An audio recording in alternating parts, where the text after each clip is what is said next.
পুরসুরা থানা ও জ্যোতির্ময়ী আরোগ্য ভবনের যৌথ উদ্যোগে বিনামূল্যে চক্ষু পরীক্ষা শিবির হয়ে গেল।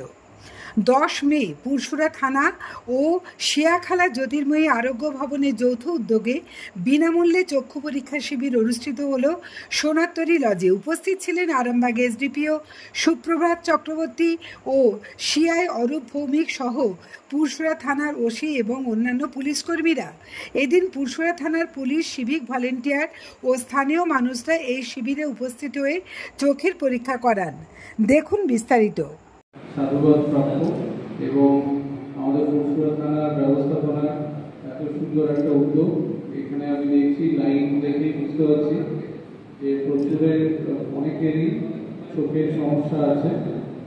তো ভালোই হচ্ছে, এটা খুব এটা সাধু উদ্যোগ এবং এনাদেরকে আমরা যারা এসছেন এখানে তাদেরকে ধন্যবাদ জানাচ্ছি। আপনাদের মূল্যবান সময় বার করে যে এইভাবে একটা সোশ্যাল একটা ওয়েলফেয়ারের কাজে আপনারা যুক্ত হয়েছে, আপনাদেরকে আগামী দিনে আরো যেন আমরা পাই এই আশা রাখবো। ধন্যবাদ।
Okay.